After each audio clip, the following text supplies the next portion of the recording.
El gobierno salió ayer a la mañana a agraviar la verdad, memoria y justicia y se comió una marcha gigantesca. Una de las marchas, algunos decían la marcha más grande de las últimas décadas, pero sin ninguna duda la marcha más grande que tuvo Milei. Era impresionante la cantidad de gente. ¿En cuánto habrá jugado el hecho de el video que hizo a la mañana? ¿En cuánto habrá jugado el hecho de las agresiones constantes a los jubilados, de la represión, del disparo a Pablo Grillo? Seguro, digo, había fotos que te las daban ahí en la marcha. Es decir, está teniendo una respuesta, quizá por desconocimiento. Quizá estemos ante un gobierno que gobierna un pueblo que desconoce, que cree que el pueblo son los que escriben en las redes. Y la verdad es que lo que veías ayer no tiene nada que ver con el odio de las redes. Habrán notado que no hay ningún incidente en tanto y en cuanto no haya ningún policía. Es decir, los malos son los de azul. En todas las marchas que ha habido hasta ahora, desde la de la CGT primero, las dos de universitarias, la de las mujeres, todas las marchas que se han hecho y no fue la policía, no hay incidentes. Me da la impresión a veces de que creen que sus trolls pueden romper la historia. No toman en cuenta cuál es la historia argentina. No toman en cuenta esa narración de generación en generación, esa sobremesa, esa charla del abuelo con el nieto, en donde se cuenta nuestra historia. Una historia que no empezó hace poco, desde luego, ¿sí? Digo, lo mataron a Mariano Moreno, un hombre de ideas del campo popular, fusilaron a Dorrego. Digo, cuando dicen que quieren memoria completa, podríamos empezar, si quieren, para no irnos tan lejos, al golpe del 30. A los bombardeos en la Plaza de Mayo, al pueblo, al golpe del 55, a los fusilamientos, y entonces por ahí podés comprender cómo se fue creando ese clima belicoso en Argentina, porque desde que cae Perón, hasta que llega la dictadura, o hasta que vuelve Perón, lo que hubo fue una democracia tutelada, con el peronismo proscripto, y con milicos que te dejaban quedarte 1 año, 2 años, y te sacaban a patadas de nuevo, te sacaban a tiros de nuevo, ¿sí? En ese contexto, y eso no es justificar o no justificar, es contextualizar, que es lo que tenemos que hacer los periodistas. En ese contexto, nacen en el país grupos armados. Estaban naciendo en un montón de países del mundo, era un momento histórico de ese tipo. Fueron juzgados, digo, Alfonsín los juzgó a quienes ponían bombas, a los grupos subversivos. Incluso el peronismo, y yo lo he dicho, el terrorismo de Estado nace en el gobierno peronista, pero se transforma en un genocidio, en un sistema de exterminio con la dictadura. Se transforma en la tortura, en las violaciones, en los secuestros, en las desapariciones, con la dictadura. Era el Estado el que agredía. Esa es la verdad completa que uno puede decir en unos minutos. Ahora, lo que ocurrió ayer es un hecho político de gran trascendencia. Es decir, es un pueblo que salió en todos lados, iba a pasar lo del AGE, pero me resulta desagradable, salió a decir, miren, acá estamos, no somos los que están en las redes, estamos en muchos casos sin representación política, es cierto, pero estamos en la calle. Y a un pueblo en la calle no se lo somete, no se le hace cualquier cosa. Entonces me parece que fue un aviso para el gobierno importante lo que ocurrió ayer, no menor. Yo quiero ver un par de encuestas ahora, después Murano lo va a hacer con mayor precisión, para que entiendan en qué situación está el gobierno. Es un gobierno atrapado, que está muy mal en las encuestas, que viene cayendo hace varios meses y que sabe que este número tan malo que tiene, que le quedó nada más que el núcleo duro, es antes de devaluar. Va a devaluar el gobierno. Va a devaluar el gobierno próximamente. Y obviamente le va a doler mucho más. Es decir, si hoy una encuesta te da 35, una vez que devalúe te va a dar, no sé, 28. ¿Sí? Eso es lo que lo desespera al gobierno. Ayer daba una encuesta de satisfacción Carlos Pagni, ¿no? En donde la satisfacción con el gobierno estaba en el 36%, ¿no? ¿Lo tenés la parte que muestra eso o tenés la encuesta para mostrar? Apareció este fin de semana aparecieron trabajos de Federico Aurelio, trabajos de Poliarquía de Alejandro Katterberg. Mostramos la semana pasada y la anterior trabajos de la encuestadora Mide de Dejanis. Mostramos un trabajo de Hugo Aime, que muestran esto que está mostrando esta encuesta de la Universidad de San Andrés, que es una encuesta de satisfacción política y opinión pública, así se llama, que produce todos los meses la Universidad de San Andrés. Una caída en la satisfacción de la gente respecto al gobierno de más o menos 47% a 36%. Si nosotros... Una caída, él lee mal ahí, después yo la veo, y cae de 46 a 36, pero es abismal, es 10 puntos y te pone en zona de riesgo, con 36 puntos. Hay una placa de UDESA en donde mide el grado de satisfacción y la verdad que si vos mirás el rojo, ¿me ayudás, Adrián, que la trajiste vos? Sí, cómo no. La Universidad de San Andrés suele hacer este monitor bimestral de satisfacción. El 37%, 36% está satisfecho. Lo presenta por la positiva, pero en realidad el 61% está insatisfecho. Claro. En distintos niveles. Muy insatisfecho, es el rojo fuerte que se ve arriba de la imagen. Algo insatisfecho, el rosadito, y así, bueno, en la decoloración hasta el azul. Le queda 36. Claro, pero de ese 36, fíjate que solo el 9% está muy satisfecho, que sería el núcleo duro. Sí, muy duro, porque el 9 es muy poco. Es muy poco. Sí. Y después el satisfecho, que en general, al segundo año de mandato, suele quedar una rémora del que votó. Claro. Y todavía ahora, no se arrepiente, digamos, del voto, ¿no? Piensen que en octubre este hombre medía 55 puntos. Y ahora está en 36. Y todavía no devaluó. Entonces, toda esta batalla cultural, toda esta payasada de cambiarle el nombre al Centro Cultural Kirchner, tiene que ver con eso. Tiene que ver con la desesperación de que se cayeron, se destruyeron y todavía les falta la devaluación. Frente a eso se encontraron con esta marcha. Voy a pasar algunos testimonios porque me parece que tiene una entidad política tremenda y porque a veces los que analizamos la realidad nos cuesta saber cuál es la situación de la población. Nos cuesta mucho. Y me parece que es difícil encontrar lecturas más grandes que la gente en la calle, como hubo ayer. Pongamos algún testimonio, a ver. El 76 fue tanto el dolor nuestro de los desaparecidos que no pudimos ver en realidad a qué venían. Y venían por la parte económica como vienen hoy. Y eso es lo que por ahí le tenemos que hacer entender a la juventud.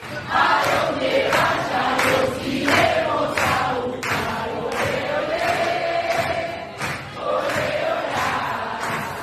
Vengo todos los años para defender los derechos humanos en la Argentina, que no vuelva a ocurrir lo del 76 y que el presidente y este gobierno se dé cuenta de que no puede pegarle a los jubilados, que es de cagón y que defienda lo que se venía defendiendo hace muchos años.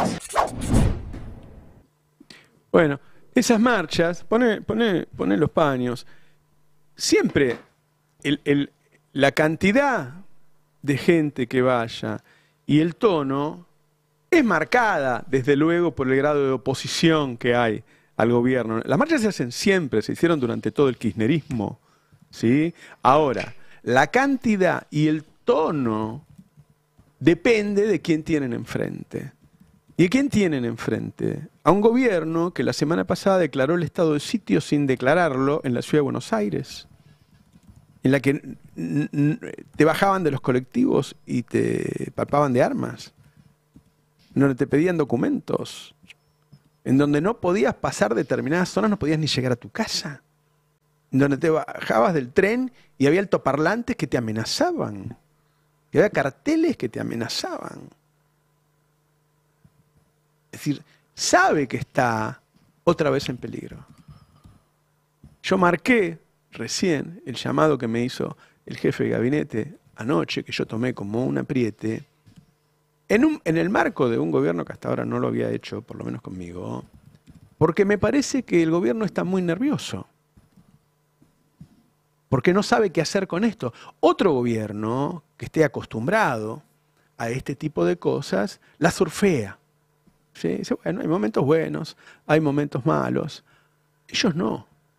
Ellos no saben qué hacer con esto. Y como ya han demostrado su poco apego a la democracia, me parece que es peligroso que lo hagan. Anoche mandaron a sus perritos falderos a el otro error que cometen, ¿no? O sea, decirle a los operadores mediáticos que intenten quitarle valor a lo que ocurrió ayer. Vamos a escuchar en el caso de Majul, por ejemplo. Es que precisamente la memoria chica, sesgada, cortita, se potenció con los Kirchner. ¿Y saben cuándo comenzó ese sesgo? Yo lo tengo bien presente porque estuve ahí. El día de la inauguración del Museo de la Memoria, en marzo de 2004, cuando el el editorial de Majul es contra el kirchnerismo, que no tiene ningún sentido, porque ayer no fue una marcha del kirchnerismo. Había dirigentes peronistas de otras extracciones, había dirigentes radicales de distintas extracciones, estaba a la izquierda. Digo, no es una marcha kirchnerista la marcha de los 24 de marzo. Pero la idea de desacreditar, atacar, con tonos muy violentos. Babi Checopar también habló del tema. A ver, ponelo. La marcha de hoy no fue una marcha para recordar a los desaparecidos y a los muertos. Una marcha en contra de Milei. Es un sommelier de marchas, el Babi. Y después estuvo el secretario de culto, un hombre muy oscuro, ¿no? Nahuel Sotelo, hablando de una palabra terrible, que es excesos. A ver, ponelo. Nosotros criticamos los excesos y las cosas atroces que se han cometido durante la dictadura, de un lado y del otro.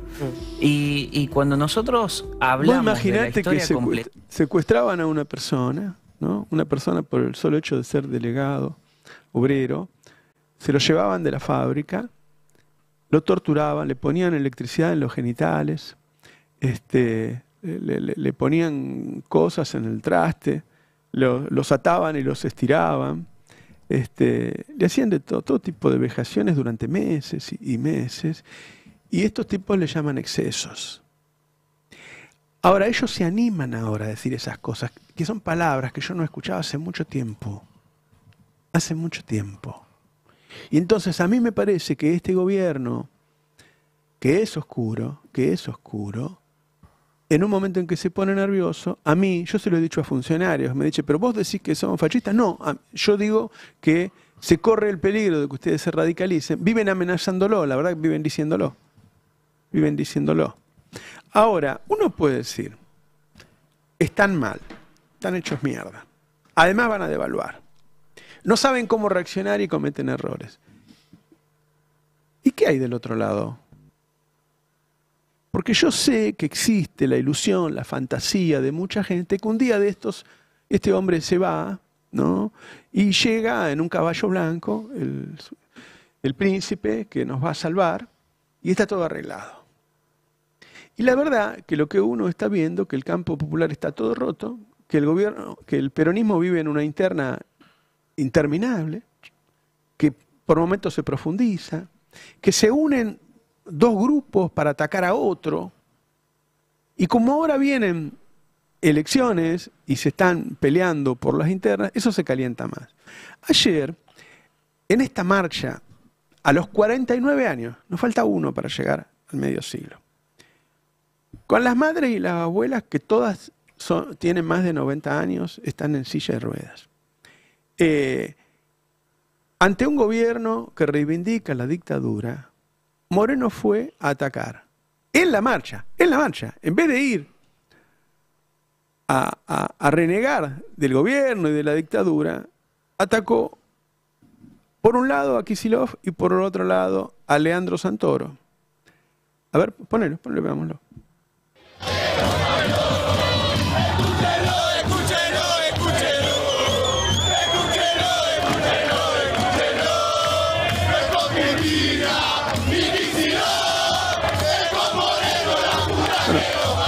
Ahí están puteándolo a Kicillof. Hay otro en donde se le pegan a Santoro, un hombre que puede ganar ahora por primera vez después de tantos años las elecciones en la ciudad de Buenos Aires, ¿no?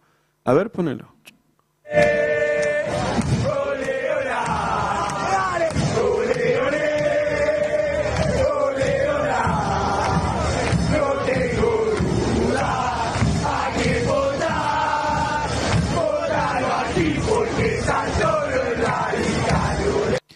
Ahora, a Moreno le molesta Santoro porque es radical, pero no le molesta Villarruel, que reivindica la dictadura.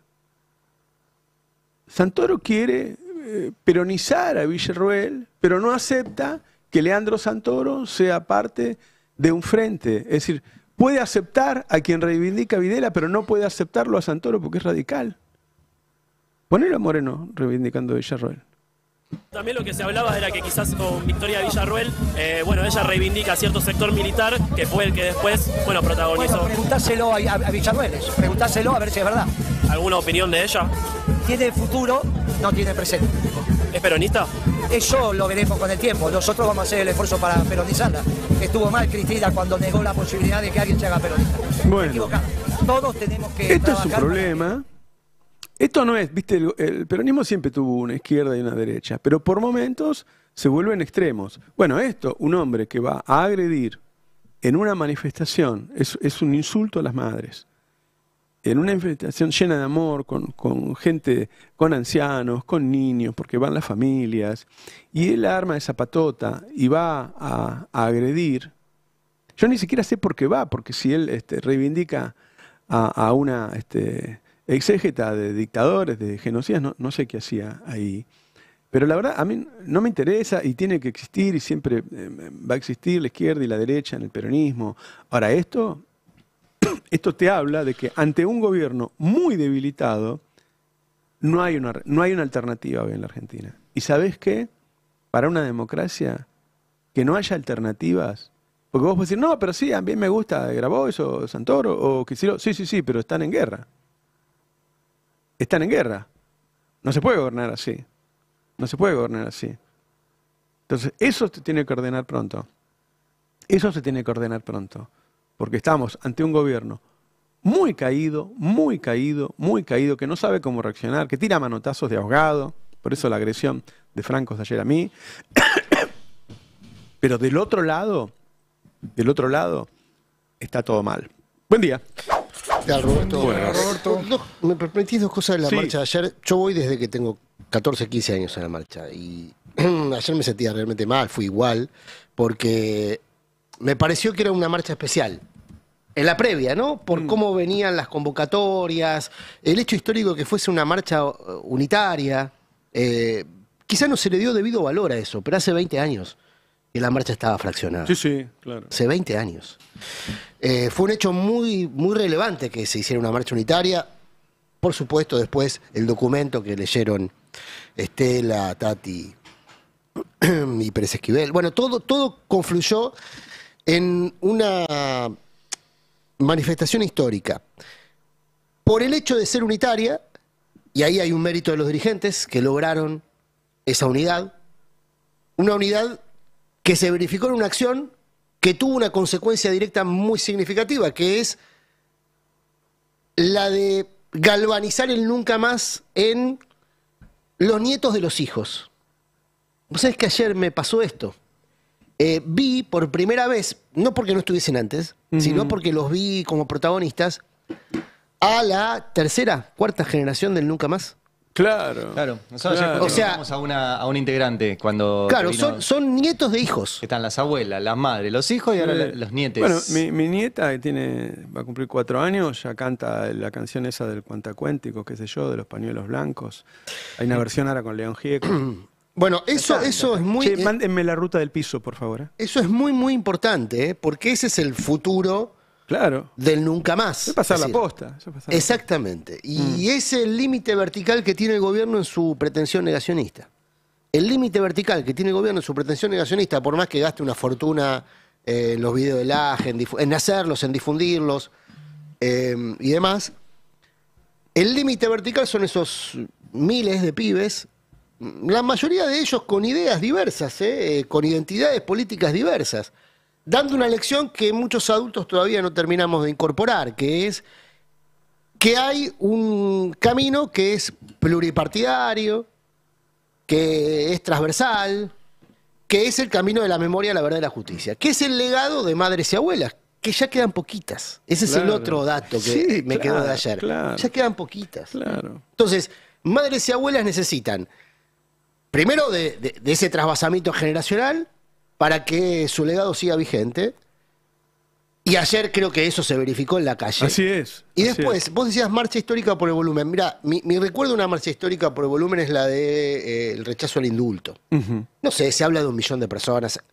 La verdad que no lo sé. No sé. ¿El 2x1 decís? No, contra el indulto de Menem en el 90. Porque el 2x1 fue gigante. Bueno, en mi recuerdo, la segunda marcha era la del 2x1, no por volumen, sino por espontaneidad. Claro. Porque mucha gente salió a decirle que no a la corte, en ese momento a la corte de Macri, pero la del indulto... Ellos cada tanto vuelven a intentarlo.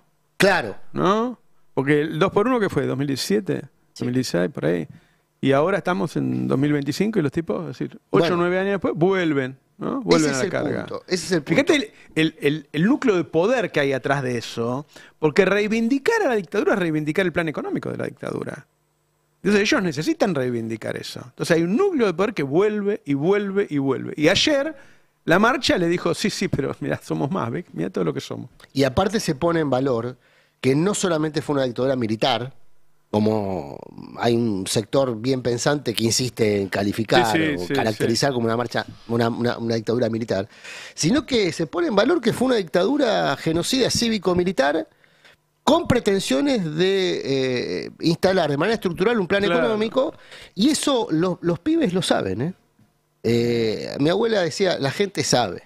Y ayer hablando con pibes y pibas, muchos oyentes del Destape, también es emocionante saber ese contacto, de saber que, en definitiva, nos estamos dando aliento entre nosotros, porque en algún punto generamos también esa circunstancia. No, pero además nos hace bien, es un baño de, qué sé yo, la gente te abraza, es muy lindo. Es muy lindo. Para mí fue muy emotivo, mucha familia.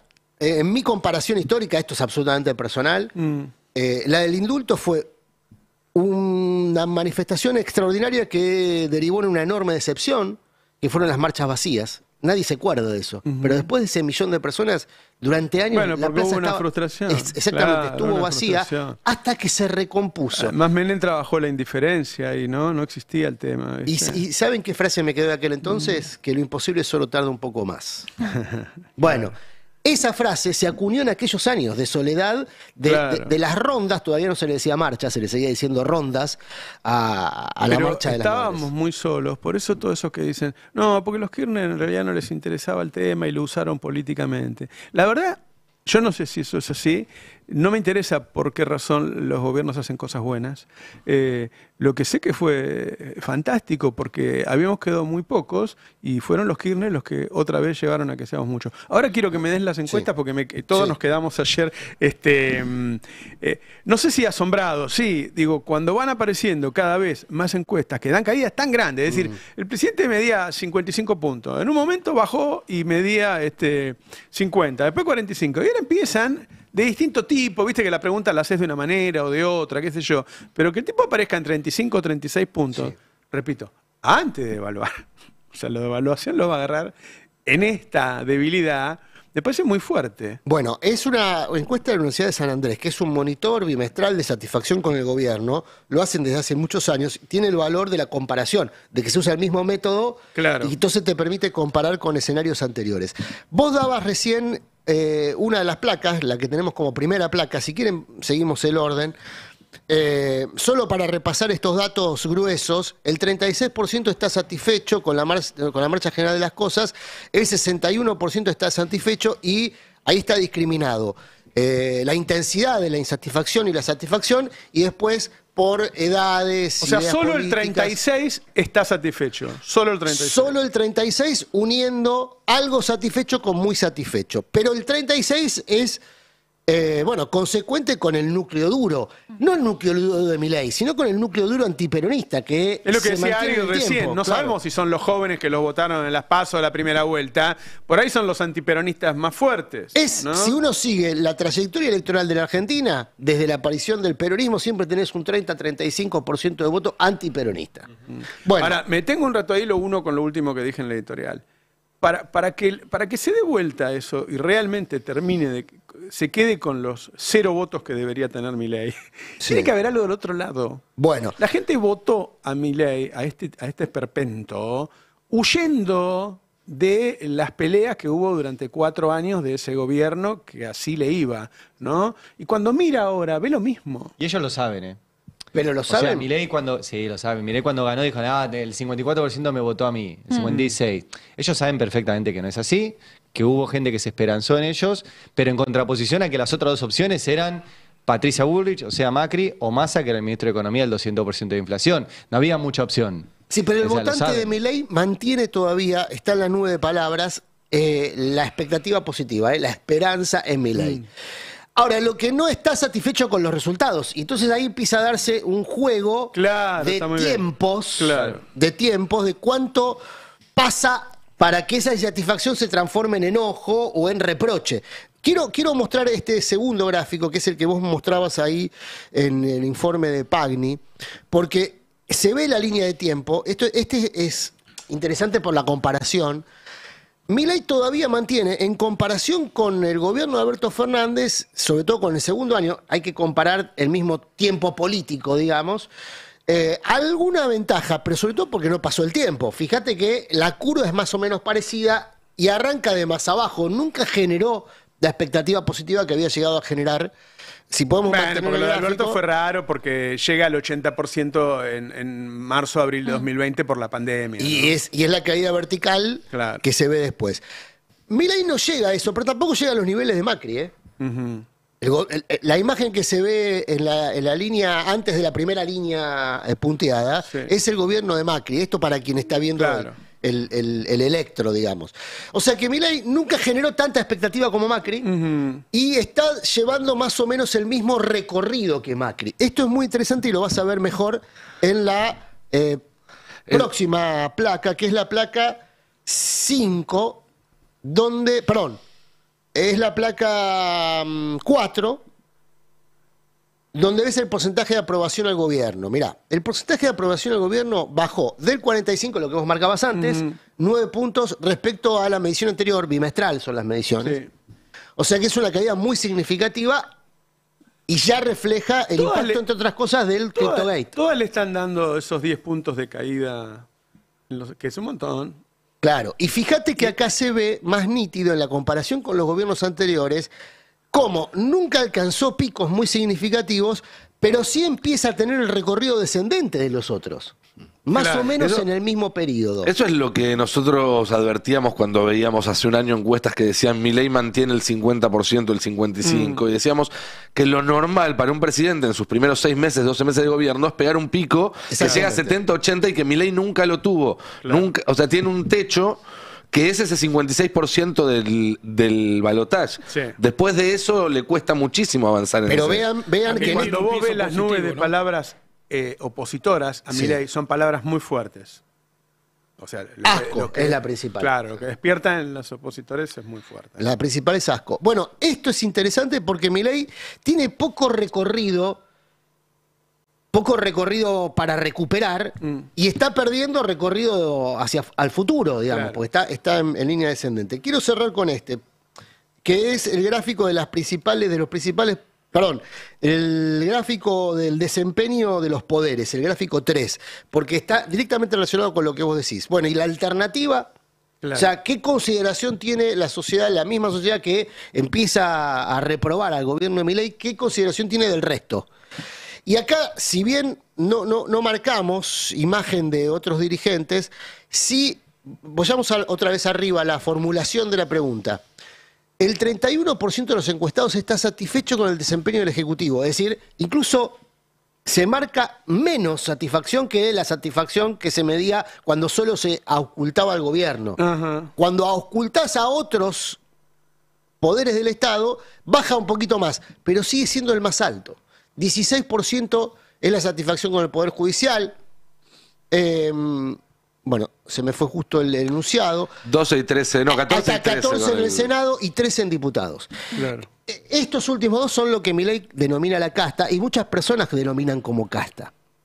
Entonces, la alternativa que se supone que está reunida políticamente en estos dos ámbitos institucionales, Senado y diputados, no tienen mejor imagen que el Ejecutivo, tienen peor imagen que el Ejecutivo. Ese es un problema que Cristina aludió el fin de semana.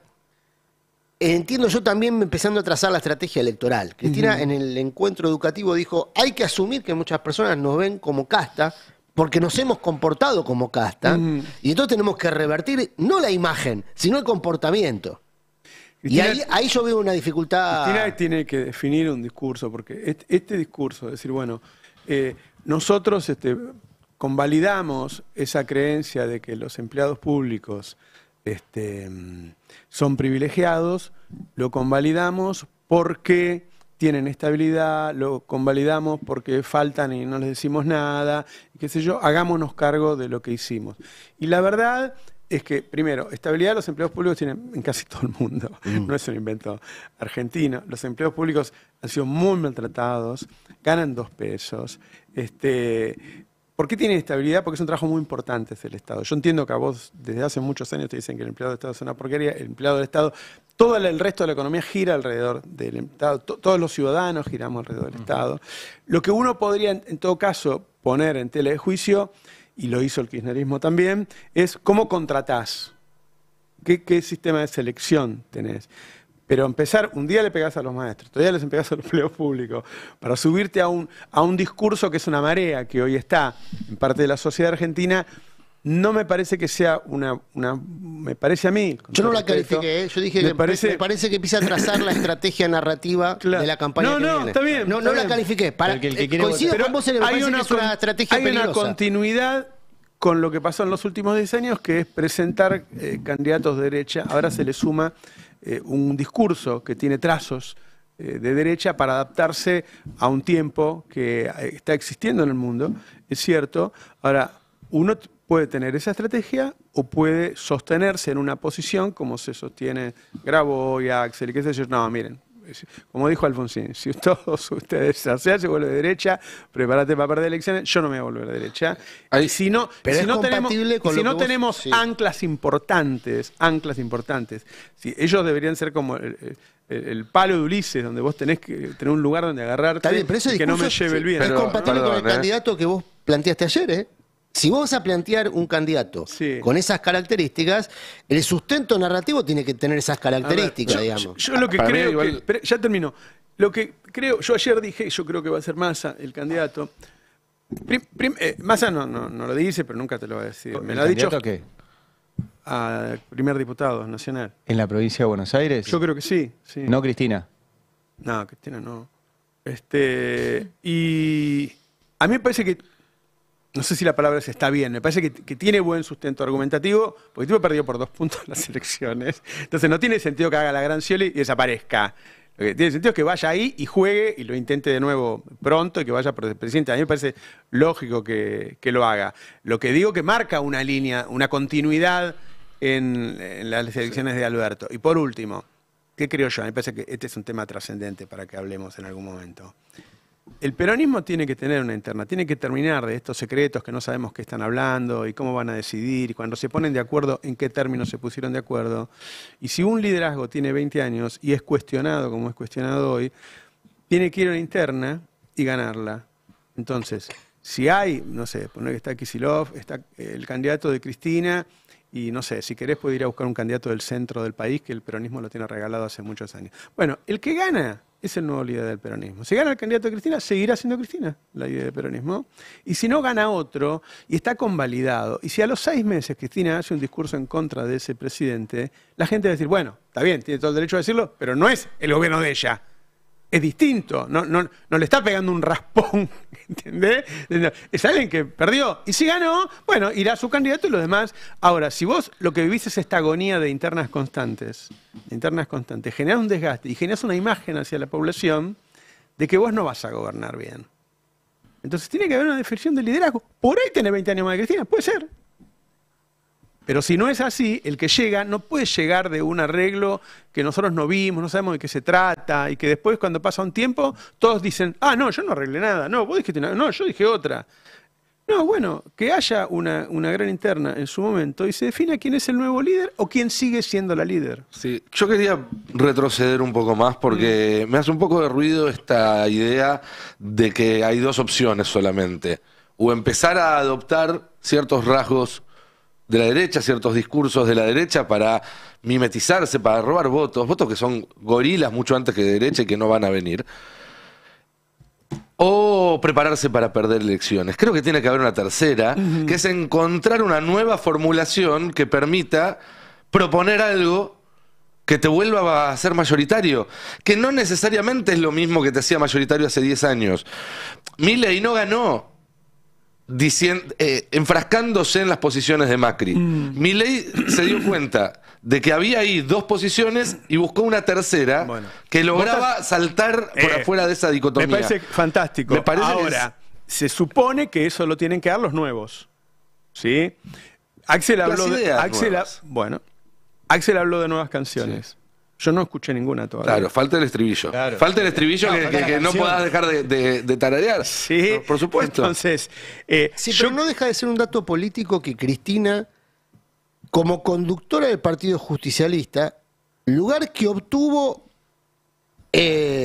con tensión política, en una situación de tensión política, no de interna, pero porque finalmente no se desarrolló la interna, pero sí de tensión política. Y ahora desde ese lugar esté ordenando las listas en los lugares donde va a haber elecciones. Ayer mencionábamos, en las 8 provincias donde ya está confirmado el desdoblamiento, en las 8 provincias Cristina pasó la guadaña contra todos aquellos que la desafiaron para la conducción del PJ. Claro. Es el lío que hay en Jujuy con Carolina Moisés, es el lío que hay... O sea, y pasa la guadaña porque hacen lo que hacen en general los líderes. Lo primero que hacen es matar a quienes lo desafían. ¿No? Porque... Perdón, lo primero que hacen es matar a quienes los ayudan, decía Maquiavelo, y después a los que los desafían, porque los que los ayudan son en provincia de Buenos los Aires, que después la van a resolver eso. Bueno, el tema es en provincia de Buenos Aires. Porque recién Roberto dijo, yo no tenía lo de Massa primer candidato a diputado. No, eso, a ver, pará. No, es una posibilidad. Me parece a mí que tendría cierta lógica hoy que sea eso. La pregunta es quién lo pone, quién porque decide. Hay no, pero eso, yo voy a quedar otra vez como en febrero de 2023 cuando dije que era el candidato y me empezaron a llamar más. Sí.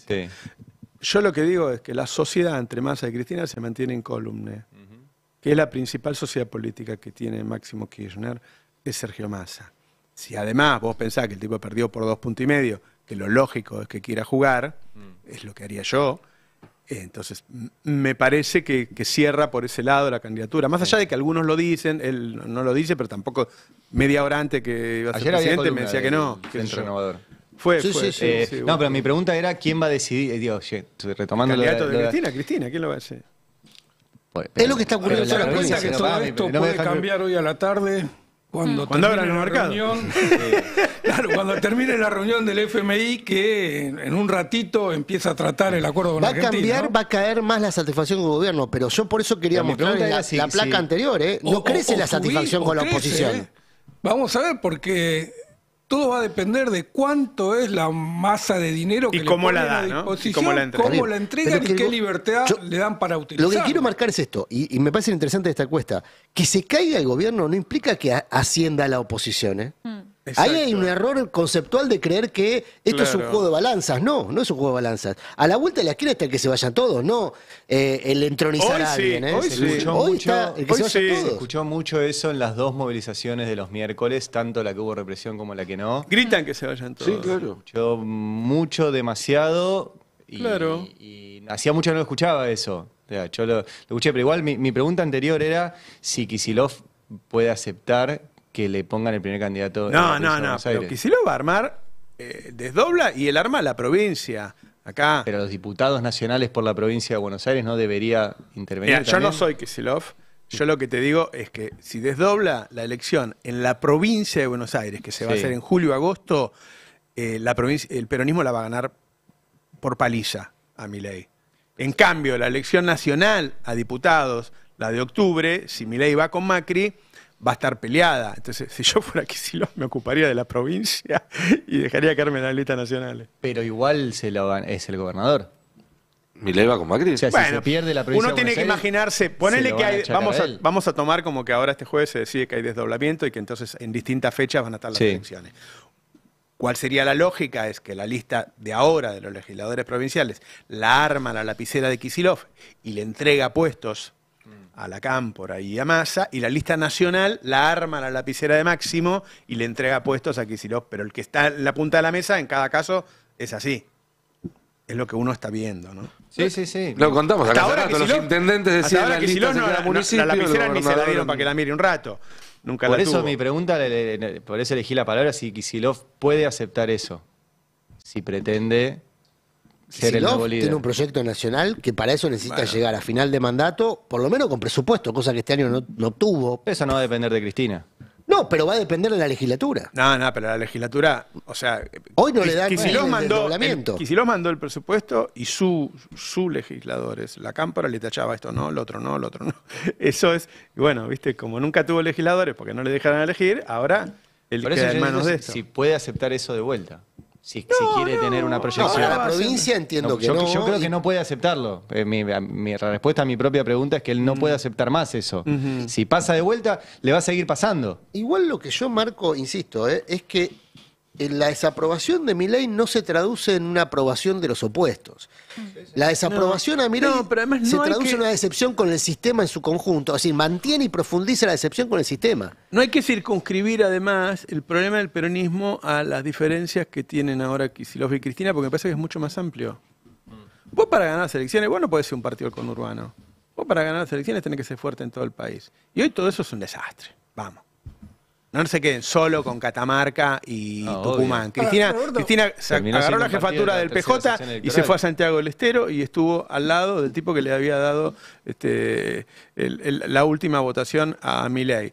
Armó en Jujuy y armó con Rivarola, que reprimía junto con... Quiero decir que el peronismo es un quilombo en todo el país, no es nada más que el problema Kicillof y Cristina. Y es un quilombo porque falta una conducción política, pero también porque falta una idea que haga que desde de Jujuy hasta Santa Cruz, desde los más conservadores hasta los más progres, desde Infran hasta Jalil, digan, che, me parece que esta idea es superadora a lo que hay ahora. No existe eso. No sabemos si va a haber superávit, no va a haber superávit. No sabemos qué se va a hacer con el Fondo Monetario Internacional. No fue narrada. No fue narrada. Por eso yo digo que sin hablar de inseguridad, sin hablar de el Estado presente, eficiente y no burocrático. ¿Cuál va a ser el rol de la Argentina en este mundo nuevo que estamos viviendo y que está lleno de desafíos? El sábado Cristina empezó a marcar una narrativa de campaña.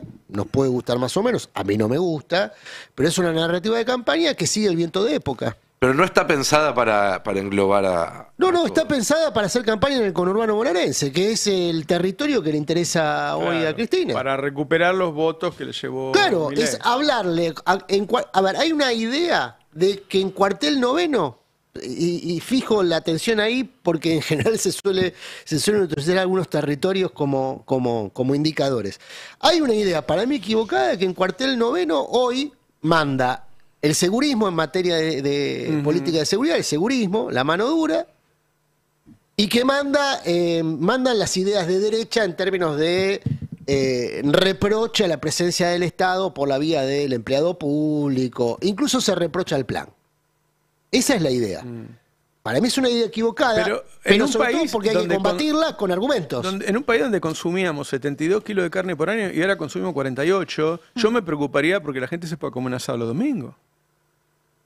¿No? Me parece que ahí es donde no hay una respuesta, y no hay una respuesta al cambio laboral. Se sigue hablando apoyando la flexibilización, cuando lo que hay que armar es un mercado para todos los muchachos que están fuera y que ni siquiera quieren tener un trabajo formal. Yo digo, es un momento en el que el gobierno está muy débil, donde tiene una devolución por delante que no sabemos a dónde lo va a llevar, y del otro lado, lo de Moreno sirvió para que nos acordemos que es un quilombo, ¿no? Eso. Porque además Moreno no está solo, olvídense, ese hombre no hizo eso solo, tiene millones de dólares, tiene un montón de medios que lo apoyan, es parte de un quilombo que hay. Y este ruido que tiene el gobierno puede empezar ahora, Fer, dentro de un rato. En un rato porque ahora a las 11 de Buenos Aires se reúne el directorio del Fondo Monetario Internacional con el staff técnico, con los que estuvieron negociando con Argentina todo este acuerdo. Y hay que ver si hay acuerdo, y hay que ver las tres condiciones que uno está percibiendo que el mercado espera con ansias que se resuelvan. ¿Cuál es el monto total que va a tener a disposición Argentina? ¿Cuál es el monto neto para intervenir en los mercados que le van a dejar? Porque sabemos que un piso de 14.000 millones de dólares solo son para garantizarle al FMI que va a recobrar lo que ya te prestó. El prestamista, 14 es eso. Eso es entre 14 y 15.000 millones lo que va destinado a repagar al FMI. Esa no la ves. No. Esa va a estar contablemente en el Banco Central, pero nunca vas a tener acceso a eso. Arriba de eso, ¿cuánto necesitas? Arriba de eso es lo que se está negociando. Algunos dicen 8.000 millones. 8.000 millones, el mercado te dice, suena muy poco. Con eso no estabilizás. Pero ayer además, Miguel Kigel dio un dato terrible con Pagni. Yo había dicho hace poco que los depósitos a plazo fijo eran 42 billones de pesos. Según a qué precio haces el dólar, si lo haces 1 a 1 te da 42.000 millones de dólares. Ayer Kigel dio el dato de todos los pesos que hay en el sistema financiero. Tenés fondo común de inversión, tenés un montón de cosas. 100.000 millones de dólares dijo que se pueden comprar. Es decir, en los próximos... Primero, vos de los fondos podés salir todos los días, podés salir mañana. Los plazos fijos están puestos la mayoría a 30 días y algunos a 60 días. No hay mucho más que eso. Quiere decir que en los próximos 60 días, si sigue esta desconfianza, toda esa gente sale y compra dólar. Entonces, son 100.000 millones de dólares. Poner que salga el 10% nomás. No se puede sostener. Esa es la gran preocupación y por eso se aceleró tanto el acuerdo, porque este jueves el gobierno tiene que renovar 9.2 billones de pesos de deuda pública. Y la mayor parte de esa deuda la tienen bancos oficiales y hay muchos que tienen los bancos o que tienen fondos institucionales que no se pueden dolarizar. Pero hay muchos de esos pesos que son la liquidez de las empresas o son la contraparte de los créditos en dólares que tomaron las empresas para participar del carry trade. Siempre lo describimos acá. La empresa va al banco, le pide dólares, esos dólares los vende, los compra el Banco Central, con esos pesos va y le compra un bono al Tesoro y la tasa de peso duplica la tasa de dólar, por lo tanto siempre va ganando. Todos esos se están yendo. Y si el gobierno no logra una renovación total o por lo menos significativa el jueves, todo lo que queda afuera el lunes que viene va a ir a presionar al dólar. Pues las operaciones se liquidan recién el próximo lunes, así que no lo vamos a ver ni el jueves ni el viernes, sino el próximo lunes vamos a ver esa presión. Si antes del jueves no anuncian algo interesante, ya no alcanza con seguimos negociando, ya no alcanza con Argentina lleva adelante un gran programa económico, lo felicitamos, lo apoyamos, vamos a seguir conversando. Ya no alcanza algo. El mercado dice, mostrame las cartas, mostrame qué tenés para jugar, porque... Es que el problema es la confianza. O sea, si esos 100.000 millones de dólares que están en los bancos en pesos, la gente no confía, piensa que va a haber una devaluación, entonces la genera la devaluación, porque sale y compra. ¿no? Los importadores. Iba a hablar de las importaciones, porque es increíble. No sé si se fijaron en el supermercado qué productos hay importados. Yo vi una palita de basura italiana. ¿Palita de basura italiana? Sí, mirá. Yo veía más que nada de alimentos. No lo pagaron. Todavía no lo pagaron. Claro, no lo pagan. Trajeron todas esas importaciones y no las pagaron. Hay 50.000 millones de dólares. 58.000 millones de dólares de deuda de los importadores. Ayer tuve que ir a uno de estos que son como supermercados, pero que venden materiales para la construcción, ferretería, electricidad, pintura y demás. Y hay una marca que nunca había visto hasta ahora, que evidentemente la diseñó alguien hace 2 o 3 meses, que venden de esa marca desde linternas, marcadores, elementos de cocina, todos de industria o brasileña o china, pero evidentemente es un negocio que puso alguien con este nuevo sistema, diseñó una marca, empezó a importar y está vendiendo de todo dentro del mismo establecimiento. Probablemente sean los mismos dueños de esa cadena de supermercados que se ponen al importador y quizás a una empresa de la misma compañía o de alguna compañía amiga les compran así en lotes grandes y venden muy barato porque eran todos productos que estaban a 1/3 menos de lo que solían verse. Cuando te preguntas cuánto tiene que valer el dólar, fíjate, ¿cuánto están las cosas? La mitad, 1/4, 1/3, y ahí te dice cuánto vale el dólar. Cande. Sí, y además, lo último con respecto viene Leandro a la Santoro deuda. ahora, ¿no? A las 11 era, así que 11:10 más o menos ya entra. No, lo último con respecto a la deuda, también tener en cuenta que los cronogramas de vencimiento son cada vez más chicos. El mes pasado, cuando el gobierno festejó la licitación que había sido súper exitosa por la refinanciación, esa deuda se termina a mitad de abril. O sea, estamos empezando a entrar en esta aproximación a las elecciones donde los plazos de la deuda son cada vez más cortos. Exacto, nadie te da más de 30 días, entonces eso también marca un poco la inestabilidad que vamos a vivir y que estamos viviendo este año.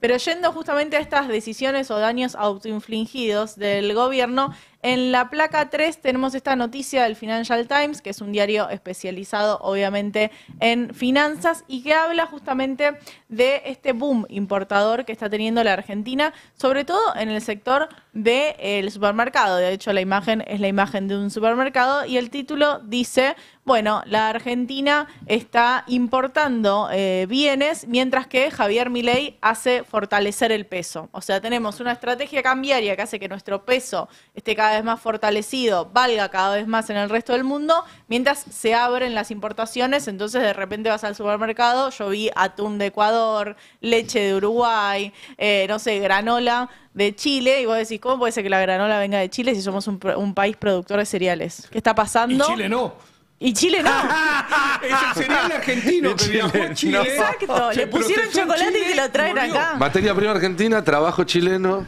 Exacto, materia prima argentina, trabajo chileno y también tener presente, no todos los procesos de fortalecimiento de la moneda son necesariamente negativos. Al contrario, si vos tenés un proceso de mediano a largo plazo donde vos vas aumentando tu productividad, bueno, podés esperar que tu moneda se aprecie. Ahora, si vos lo que tenés es una tablita cambiaria que dice cuánto vale el dólar, pero que estás gastando un montón de reservas en mantener ese dólar y fortaleces el peso, bueno, efectivamente haces que esos pesos se gasten en el resto del mundo y por eso lo quiero cruzar. Está bueno que muestres el Financial Times, porque acá te dicen los neoliberales, todo el mundo es así, todo el mundo importa, y Financial Times está diciendo, no, pero tanto no. No, y además no es un tema solo de importación, sino que además tu estrategia cambiaria es fortalecer el peso. Entonces es lo peor que podés hacer. Vos tenés tu moneda cada vez más fuerte en el resto del mundo y abrís las barreras de importación. Sin reservas que lo respalden, ¿no? Porque ese fortalecimiento del peso no es contra dólares genuinos que está produciendo el país porque le va bien a vaca muerta, o porque le va bien al campo, o porque le va bien a la industria. Está basado en endeudamiento, en ciclos de endeudamiento, como fueron todos los procesos. Ustedes se quejan de todo, che. Se terminó el problema de Mordisquito. ¿De Mordisquito? ¿Se acuerdan de Mordisquito? Ah, el té de Ceilán. Se terminó, acá me manda un amigo. Mordisquito? Vos sos muy joven, pero Mordisquito era un personaje de humor que cuando la gente se quejaba Discépolo de la Mordisquito. Claro, de que no se podía conseguir el té de Ceilán, que pasó durante el como kirchnerismo. las tapas de Starbucks. Los vasitos de Starbucks y todo eso. Ese era el problema que teníamos con el kirchnerismo. No teníamos vasos de y me manda un amigo que está escuchando y me dice, como una especie de raro homenaje a Discépolo, o mejor aún a su personaje Mordisquito, me compré un té de Sri Lanka que me sale más barato que el Tarahui. Bueno, está pasando eso. Y me manda la foto del té. Que era un chiste antes, la joda del té de Ceilán. Claro. Ahora tenemos té de Ceilán. Era una ironía de DJ Polo, ¿no? Pero ahora Aclaremos que Sri Lanka y Ceilán son el mismo país, Claro. cambió de nombre en el... y ahora se terminó ese problema, pero no podés comprar. No sabía. Pero está. Es por eso fundamental tenemos igual lo que hablando. decís, porque no estamos hablando de bienes que no producimos en Argentina. No es No, que acá no. se abrió la barrera y vos de repente conseguís productos de tecnología que efectivamente no se producen en el país, entonces vos lo vas a importar. Y ahí es otra Tiene la buena discusión. pinta el té. Te digo, se llama Akbar. Mira qué lindo. No le hagas publicidad. ¿Qué es esto? Nosotros no queremos que se vea. No es trabajo nacional, Ari, me extraña. Devolvelo, amigo, el té de Ceilán. Te Me doy lo mandó otro, así. otro ejemplo. En otra cadena de supermercados, que ya hace tiempo se veían paquetes de pasta italiana a precios premium, 6.000 pesos, 7.000 pesos. Ahora también traen de marcas menos conocidas al mismo precio de lo que te salen los fideos de Molinos o los de cualquier. Yo con la distribuidora de alimentos en los 80 yo exportaba, llegué a exportar paté y picadillo a Rusia. Y en los 90 empecé a importar. Claro, porque yo trabajaba de ganar plata, qué sé yo. Y sí. Trataba de comprar Ahora, lo el más tema de barato lo que se está posible. exportando ahora son... Ayer creo que se estaban difundiendo las transferencias en las grandes empresas, ¿no? En parte por dividendos, en parte por pago de préstamos, autopréstamos. La fuga es importante. La fuga en el sentido... No necesariamente la fuga es un mecanismo ilegal, no. Formación de activos externos. Exactamente. Es importante. Qué lindo. Cuando lo decís así no parece que están destrozando el país. Y se supone que el fondo, por lo que decía el fin de semana Clarín, lo va a desaconsejar. Va a desaconsejar el uso de los dólares para la fuga. El gobierno, el fondo no desaconseja. No porque, está permitido. Porque puede durar, la verdad, si son 8.000 millones en estas condiciones, con este precio del dólar y todo, dura 2 meses. Claro. Es que ahí, si no es realmente una cantidad grande de plata, lo que va a pasar es que en vez de traer tranquilidad, lo van a ver como, che, esta es nuestra última oportunidad de sacarla. Exacto. Porque después de esto no va a entrar más.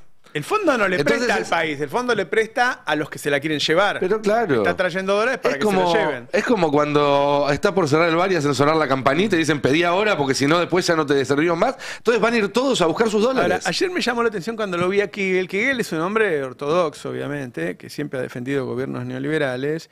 Y porque viste que Milei dice, no hay pesos. Entonces, como no hay pesos, quédense tranquilos que no pueden comprar dólares. Y el tipo dijo, pero hay pesos en los bancos querés para escuchar a comprar Toto Caputo? 100.000 millones de dólares. ¿Lo querés escuchar? Dice a Toto eso, Caputo que no hay diciendo pesos. que no hay pesos? Yo no sé, te toman por boludo. Lo tenemos en el tape 4. Una inflación que cae. ¿Y por qué no se te van a ir, como se fueron en su momento y en el gobierno también de Mauricio Macri, los dólares producto de la demanda de la gente o de las empresas? Bueno, por lo que estoy diciendo, que es no hay sobrante de pesos. El sobrante de pesos hoy es mucho menor. Equilibramos fuertemente la demanda y la oferta de pesos. Entonces, Puede ser que no va a haber pesos claro, para, entonces, para- primera medida, para demandar dólares. Exactamente. No solo hay menos sobrante, sino que hay mucho menos pesos. Hay una tercera parte de los pesos que solía haber. Y por otro lado, esos pesos van a pasar a estar bien respaldados. Va a haber dólares, de sobra. Está bien, pero hoy tenés pocos pesos y sin embargo tenés demanda de dólares estos últimos días. Sí, por supuesto, porque todavía hay stocks con los que uno tiene que lidiar. Típicamente dividendos que quedaron atrapados por el cepo y demás. Se le nota mucho a Toto cuando duda, ¿no? El tartamudeo, el titubeo, Eso cuando es una lo corren un poquitito del cassette. Pero está diciendo una cosa que no la puede sostener ni 5 minutos, porque esos datos son públicos. Dice cualquier cosa. Porque él mismo reconoce al final que hay stocks que están queriendo irse. Quiero, Ese es el problema. quiero sumar algo que tuitea Andrés Lerner, que es un periodista que yo respeto mucho, que trabaja muy bien, y pone, cayó 10% interanual en el primer bimestre del año el consumo, y agrega algo que yo no lo había pensado. Esto ya no es en comparación con el plan platita. Viste, en octubre comparábamos con los momentos en donde había mucha guita, porque Massa había puesto guita en el mercado. Esta es una comparación contra el mismo gobierno de Milei. Y agrega otro dato que dice, cae el índice de confianza del consumidor de la Universidad de Itela 6,7%. El índice de confianza del consumidor preanuncia una recesión, ¿no? Tiene una gran precisión y una gran rigurosidad para decir qué va a pasar. Cuando no hay confianza ni del mercado ni de los empresarios, vas a tener una recesión. Nunca salió el nivel de actividad, ¿no? Pero todos los... Aún, lo que yo voy a repetir 1000 veces, todo esto le pasa antes de devaluar. Todavía no devaluó. Imagínate cómo va a ser el país después de que devalúe, ¿no? Es un momento complicado. Sí, y por último, para cruzar los datos, porque si no parece, digo, yo cuando veía la tapa del Financial Times que dice hay un boom importador por consumo de supermercado y a la vez decís, bueno, pero está cayendo el total del consumo del supermercado y está cayendo el poder adquisitivo de los ingresos, pareciera que no se unen esas dos realidades, y es que justamente parte de ese boom importador genera obviamente el desmantelamiento y la destrucción de la industria, y por eso en la placa 4 tenemos este tuit de Misión Productiva Argentina, que lo que marca es que en el 2024... yo decía, bueno, el peso es la moneda que más se fortaleció. Bueno, no lo decía yo, lo decía el Financial Times. Ahora, lo que rescata Misión Productiva, y lo tenemos el gráfico en la placa que sigue, en la 5. El peso es la moneda del mundo que más se fortaleció. El peso es la moneda en el mundo que más se fortaleció. O sea, que más se atrasó el dólar. Exacto, claro. Por lejos, ¿eh? O sea, tuvieron que extender el gráfico para que entráramos. Ahora, Argentina es el país donde más se cayó la industria en el 2024. O sea, esos dos fenómenos pasaron al mismo tiempo. Que lo compare las dos cosas, claro. Se apreció muchísimo el peso y se destruyó la industria. ¿Por qué? Y bueno, porque efectivamente esos pesos fortalecidos no fueron a producción argentina, fueron a veranear afuera, fueron a comprar productos en los tours de compra a países limítrofes y fueron a justamente ese boom de importaciones. Eso agranda la desigualdad dentro de la Argentina, porque hay gente que se está quedando sin laburo y la gente que todavía tiene laburo y cobra en pesos más fortalecidos, bueno, hace la compra en Amazon, se va a veranear a algún lugar y hace ese gasto por fuera del país. Entonces eso es algo que se va a ir recrudeciendo si se mantiene este programa económico. Es Chile, es el país sin clase media, un 20% que tiene acceso a consumos importados, a viajes y demás, y el resto que tiene no. Un consumo de ese 20% de clase media alta, si querés, ¿no? Claro, igual vamos más a Perú, 10% contra 90%. El contraste es muy claro. Suben las importaciones de productos de consumo de estos que encontramos en el supermercado mientras baja el consumo en el supermercado. Es decir, se venden menos fideos de acá y más fideos italianos, menos golosinas de acá y más golosinas norteamericanas. Y eso lo que significa entonces es que hay un grupo al que le está yendo mejor. Que hay un porcentaje de la población pequeño, pero al que sí le está yendo mejor y está aumentando su capacidad de consumo. Y eso, para terminar, volvemos a un punto frecuente. Cuando decimos que el consumo cayó un 10%, nos imaginamos que todos consumimos un 10% menos. No. Hay mucha gente que está consumiendo más, mucha en términos generales, miles, cientos de miles de personas, y millones de personas, el 80-90% de la población, que no está consumiendo un 10% menos, está consumiendo un 15, un 20% menos. Sí, que como una vez al día. A mí me parece que estos son los datos, ¿viste cuando la gente dice, bueno, no sé qué va a pasar en los próximos tiempos? Es una duda. Por ahí levanta, decía ayer Pagni. Bueno, estos son los datos que te dicen que no levanta. Que es como decir, bueno, mi norte es llegar a Mar del Plata. Y vos decís, pero mirá que está yendo para Córdoba. Es decir, si vos, el Financial Times dice... Imagínate, los tipos están acostumbrados a los mercados abiertos. Desde ese lugar te están hablando. Te dicen que tu peso se está fortaleciendo demasiado, es decir, que está retrasando el dólar demasiado. Y que estás importando demasiado. Se supone que los tipos son los defensores del mercado abierto. Y dicen, ¿cómo está importando de Argentina? Entonces vos decís, bueno, no está yendo para el Mar del Plata, está yendo para el otro lado. Por lo tanto, nunca vas a llegar a Mar del Plata. Digo porque... es un gobierno muy basado en la esperanza, y la esperanza tiene que tener algún grado de racionalidad. ¿Sí? Si no es fe, viste que la fe, qué sé yo, es religiosa, ¿no? Pero la confianza, la esperanza tiene que tener algún grado de racionalidad. Y la verdad que están yendo para el otro lado. Yo lo dije 1000 veces y se los digo a los funcionarios, yo no quiero que se pudra todo, porque yo sé que si vos partís de un nivel de pobreza y de indigencia como el de hoy, cuando se pudre todo, es decir, cuando hay una hiperdevaluación y qué sé yo, genera un nivel de pobreza y de hambre y de sufrimiento enorme que tarda mucho tiempo en restablecerse, y en lo personal también, porque tengo más de 300 trabajadores acá, y generaría una suba de inflación que después es muy difícil de sostener. Es decir, nosotros no queremos que ocurra esto, pero la verdad es que con este rumbo, repito, no está yendo hacia donde tenés que ir, sino que está yendo para el otro lado. Bueno, uno tiene que sacar la conclusión de que las cosas van a ir cada vez peor, y es un gobierno que está mal, que cayó 10 puntos en poco tiempo y todavía no devaluó. Y todos los indicadores te están diciendo, y mirá, ayer Kigel lo decía en lo de Pagni, y sí, va a devaluar. Dijo. el tipo. Bueno, eso es un problema. ¿Llegó Santoro? ¿Cómo está, Leandro? Buen día, ¿cómo andán? Muchas gracias por la invitación. Bien. ¿Qué se siente ir ahí en la pole position y toda esa carga de responsabilidad que todo el mundo dice, ahora van a ganar después de tanto tiempo? Sí. ¿Te da confianza o te dice, no me pongan esa responsabilidad? Viste, el turco decía, el que entra papa sale cardenal al cónclave.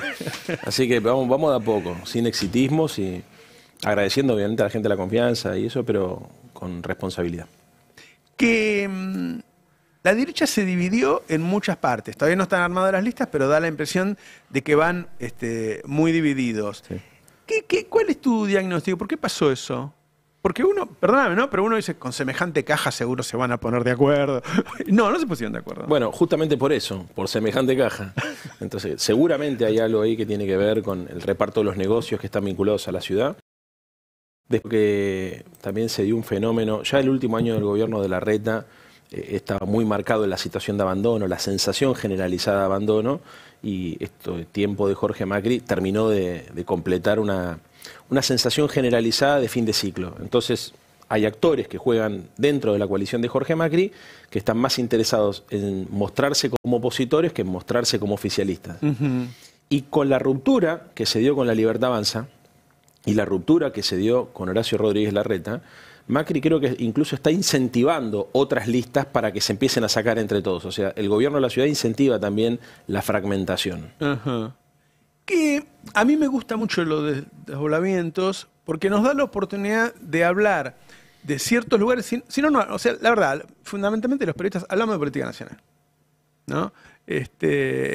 Nos cuesta mucho entrarle como si no fuera importante. Y la verdad que es importante. Porque tu vida cotidiana, lo que pasa ahí, en la esquina, tiene que ver con el jefe de gobierno, no tiene que ver con el presidente. El presidente está muy lejos de ahí. Entonces, si vos tenés que decir, bueno, los graves problemas los tenés que definir en 2, 3, 4 puntos que a vos te parecen que son los que se pueden cambiar si hay un cambio de signo político. ¿Cuáles son? Bueno, primero todo lo que tiene que ver con los servicios públicos que hace el metro cuadrado, que es lo que decís vos, ¿no? Que de verdad es la calidad de vida de la gente que vive en esta ciudad. El subte, la vereda, la basura, la seguridad.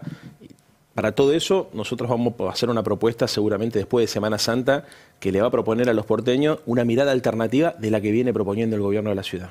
Obviamente venimos haciendo una descripción, si vos más o menos me seguís en redes, yo estuve durante todas las vacaciones mostrando el deterioro de la ciudad en materia de infraestructura urbana, en materia de seguridad, en materia de modelo social, así que eso tiene que ver con una presentación del problema que nos parecía importante, encuadrar el problema del deterioro de la calidad de los servicios públicos.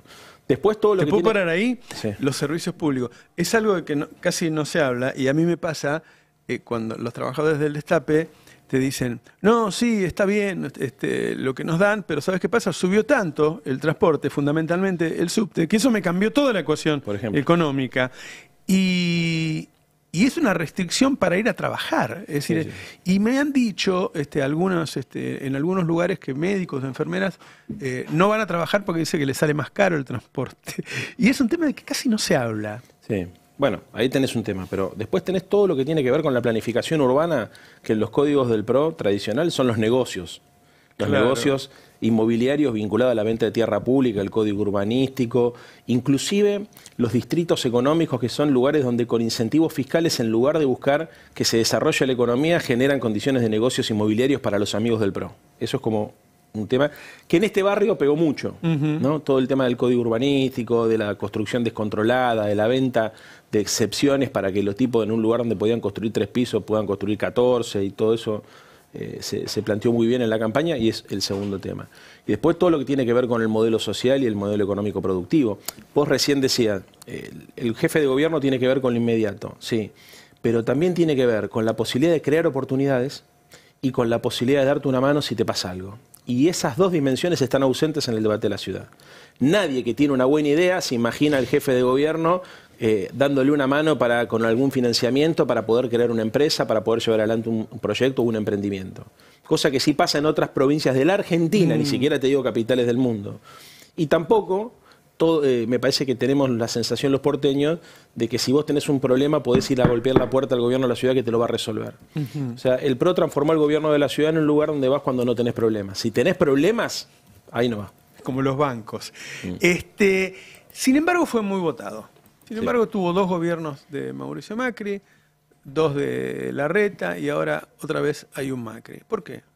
Robert, ellos construyeron un proyecto que fue propositivo.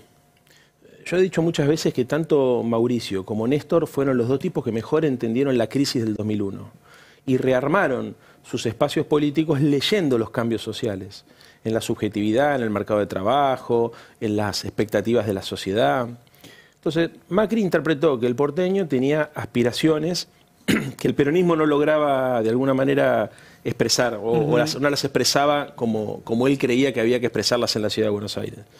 Y construyó una coalición policlasista con peronistas, con radicales y con independientes que le permitió incluso disputar parte del electorado que era progresista culturalmente, ¿no? Que existe eso, aunque algunos lo menosprecien.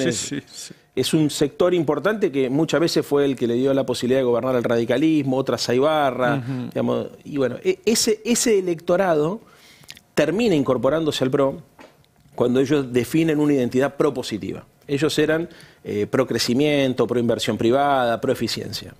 En algún momento de los últimos años dejaron de ser pro para pasar a ser anti. Entonces ya, viste, no eran el partido de la meritocracia, viste, eran el partido del antiperonismo, era el partido del antikirchnerismo, era el partido que te garantizaba que los orcos o los simios no van a cruzar la General Paz y no nos van a invadir. Es un discurso muy berreta, eficiente en un sector de la población, porque efectivamente eso asusa fantasmas que existen en nuestra sociedad, pero después hay un sector del electorado de ellos que dice, pará, yo a vos no te voté para que evites que nos invadan los orcos. A vos te voté para que me resuelvan los problemas, para que Buenos Aires esté mejor. Y eso tiene mucho que ver con la aparición de la ultraderecha, porque la ultraderecha los lleva a ellos a posiciones cada vez más extremistas.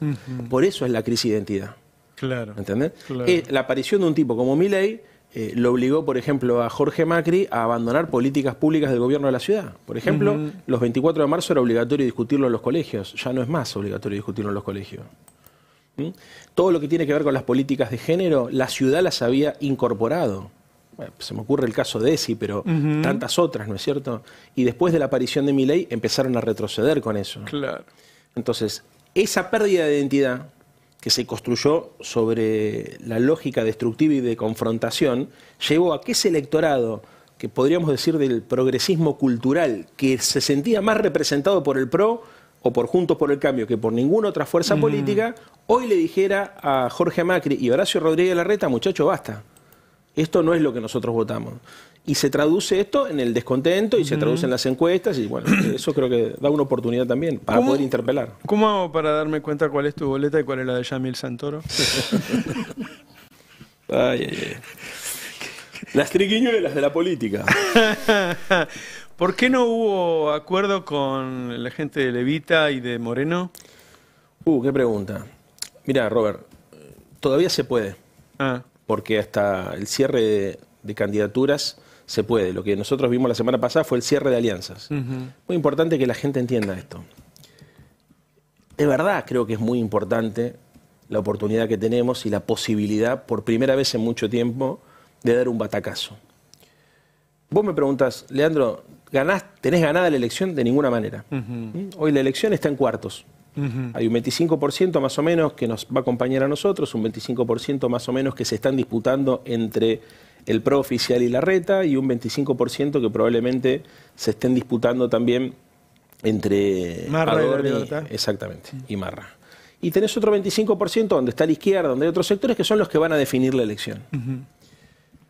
Si encima la coalición cívica, el radicalismo, Confianza Pública y otros partidos, como ya anticiparon en la presentación de listas, se fracturan, la oportunidad electoral es mucho mayor para nosotros. Entonces, yo honestamente, vos sabés que yo con Guillermo no tengo la suerte de tener buen diálogo. Tengo cruces así, pero no tengo buen diálogo. Ojalá, si hay compañeros que están dentro de la lista, que lo tienen y van a tratar de acercar posiciones. Sí tengo buen diálogo con Abel Medina. Yo se lo he dicho a él, para mí lo que nosotros tenemos que hacer ahora como campo nacional y popular es tratar de juntar fuerzas para evitar que nos pase lo mismo que está pasando hoy a la derecha, ¿no? Que en el caso nuestro además también tiene una característica diferente, que lo digo con humildad, pero ustedes lo deben saber, es muy evidente que nosotros tenemos un nivel hemos logrado construir con acuerdos y con mucho laburo, recorriendo mucho la ciudad, un grado de legitimidad muy importante. Ahora, cualquier desprendimiento del espacio puede ser potenciado por la derecha de cualquier forma para tratar de quitarnos competitividad. Entonces yo lo que apelo es a un voto táctico y estratégico de parte del electorado de nuestro espacio, que entienda que todas las disputas son legítimas. Para mí no está mal que alguien quiera tener un lugar en la lista, que alguien quiera tener visibilidad. Yo vengo de la política, sé que eso es normal. Lo que digo es, veamos el tiempo, porque este tiempo es el tiempo de la unidad, es el tiempo de una construcción mucho más amplia, porque nos permite, por primera vez en muchísimos años, soñar con la posibilidad de ganar una elección y de construir una alternativa para los porteños. Entonces, Roberto, no es joda. De verdad, por primera vez en mucho tiempo, sectores que históricamente no nos miraban como alternativa nos empiezan a ver. Yo no creo tampoco que las opciones que se puedan desprender sean muy representativas, pero te lo voy a decir bien concreto. Tal vez son esos 2 o 3 puntos que nos pueden faltar para ganar la elección. ¿Y claro, qué hacemos? Claro. O sea, ¿qué hacen los...? Porque además estamos hablando de alternativas que muy difícilmente lleguen a calificar para meter legisladores. O sea, lo más probable es que no tengan legisladores, que no lleguen al piso necesario. ¿Ustedes le ofrecieron un lugar expectante? Sí, está todo el mundo hablando. Yo de eso no me ocupo porque hay compañeros que se ocupan de armar eso y tengo confianza en ellos. Y además es una discusión que se da en el marco fundamentalmente primero del PJ, que es el partido más importante de la coalición, pero yo no soy afiliado al PJ. Claro. Ahora, sí lo que le quiero decir a la gente es esto. Es una elección que puede ser bisagra, porque efectivamente en la ciudad de Buenos Aires el escenario electoral está distribuido en cuartos y nuestra propuesta política es una propuesta que le llega a un electorado que históricamente no se sintió representado por nuestras propuestas. Entonces, esta propuesta que incluyó el laburo de muchos meses recorriendo, escuchando, entendiendo qué es lo que había que decir, entendiendo cuáles eran los problemas reales y pensando soluciones alternativas, de verdad está cerca de, por primera vez en mucho tiempo, en transformarse en la más importante de la ciudad. No lo desaprovechemos porque no sé cuándo más vamos a poder tener una oportunidad. Una cosa, Leandro, recién hablábamos con Roberto, toda la mesa, sobre el clima de época y la tentación de subirse al clima de época en términos de narrativa de campaña, de estrategia discursiva. Vos recién cuestionabas que Jorge Macri lo hubiese hecho, ¿no? Que Jorge Macri hubiese hecho en la gestión un seguidismo de lo que se supone es el viento de época. ¿Hay un compromiso, va a haber un compromiso explícito para mantener determinadas posiciones? A ver, voy a usar una palabra muy demonizada este tiempo, progresistas, porque está demonizada incluso dentro del campo popular, sí, claro, el progresismo, pero es algo que ha distinguido al electorado de la Ciudad de Buenos Aires. Hasta incluso, o durante incluso el gobierno de Macri, ¿no? Sí. La pérdida de identidad. Ajá. Sí, lo tengo perfectamente claro. Primero, nosotros hicimos una campaña en el 2023 con mucha identidad política. Yo salí a hacer campaña y decía que hay que derogar el código urbanístico, hay que terminar con los negocios, hay que ponerle guita a la salud mental, hay que ponerle guita a la educación pública, hay que repensar las prestaciones que brinda el Estado, y eso es obviamente un discurso que nosotros mantenemos. En segundo lugar, el eje para nosotros es muy claro, o se piensa en la gente o se piensa en los negocios, y eso hace esa diferencia ideológica, porque los negocios no son solamente corrupción, también son servicios públicos de mala calidad, también es presupuesto público que se transfiere hacia corporaciones económicas. Yo tengo perfectamente claro cuál es el problema central de esta ciudad, lo tengo perfectamente claro. Lo que también tengo claro es cuáles son los tiempos que tengo que utilizar para que ese mensaje llegue. Porque como decía Roberto, hoy la gente está más preocupada por las jubilaciones, por el acuerdo con el fondo, por la caída del empleo, por temas que son de orden nacional. Entonces, le he dicho a muchos, y espero que confíen y que me ayuden a esto, bueno, yo a Roberto le he contado en off en varias oportunidades, el trabajo de meses que vengo llevando a cabo con un conjunto de profesionales para proponerle en esta elección, después de la Semana Santa, a los porteños, un diagnóstico y una propuesta completamente diferente que va a patear el hormiguero. Yo sé lo que te estoy diciendo. Mira, hace muchos años que en el sistema político de la ciudad sobrevuelan rumores, y nadie le puso nombre y apellido a las cosas, nadie lo puso en términos concretos, nadie le propuso a la sociedad una discusión profunda sobre los temas de fondo de esta ciudad. Nosotros lo venimos haciendo, pero lo vamos a hacer muy especialmente. ¿Los rumores sobre qué? Perdón, me quedé Sobre ahí. cómo funciona el poder real en la ciudad, sobre cuáles son las disputas que Lo hay que en la ciudad. cariñosamente alguna vez hemos conversado, califico de la oposición titanes en el ring. Sí, la no. que hace ruido, pero no Te lo voy a duele. plantear así. ¿Vos viste que Patricia Bullrich salió a decir que la disputa era por el botín? Sí. ¿Qué es el botín? ¿Y qué tiene que ver el botín con la vida cotidiana de todos nosotros?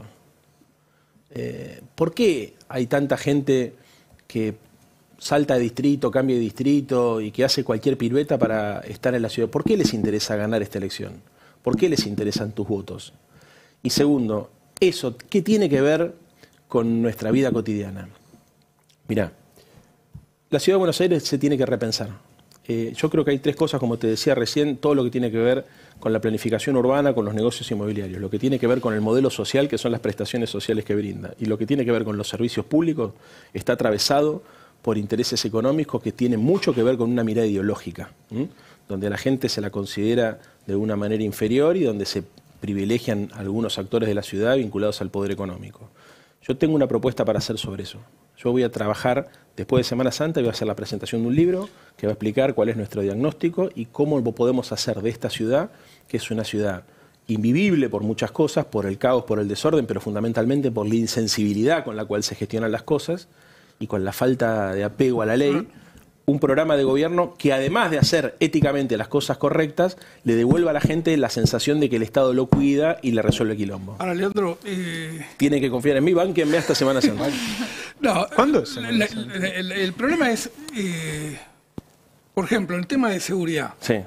¿Cómo lo podás abordar desde esa visión progresista o desde esa visión de recuperar el rol del Estado? Porque estás hablando de los negocios, estás hablando de la distribución de poder en la ciudad.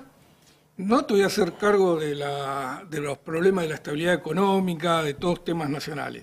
Pero en el voto final, en el momento de que entras al cuarto oscuro, uno de los temas que más pesa hoy es el tema de la seguridad. Sí. Lo primero que ¿Y no lo nombraste una sola vez en toda la charla que tuviste hasta ahora? No, porque la charla fue por un camino, pero si vos me venís siguiendo, debo ser el único dirigente de la oposición y del progresismo que se la pasa hablando de seguridad. Metete en mis redes.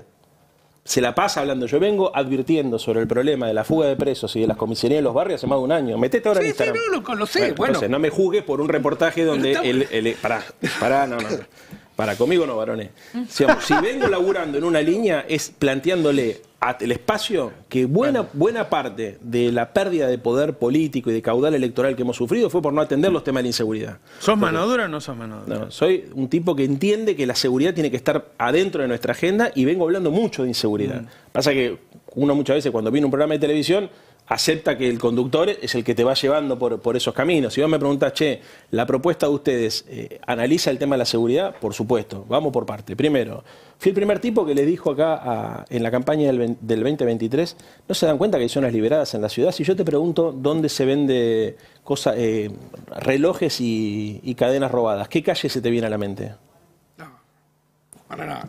Libertad. ¿Dónde se venden repuestos de autos usados? Sí, Warnes. ¿En qué avenida se venden celulares choreados? Corriente. Todo el mundo sabe dónde se vende droga. A ver, en Constitución, no sé, en Constitución, en los Rosedales, existe en la ciudad de Buenos Aires un problema grave, que es que el gobierno de la ciudad no está controlando a la policía.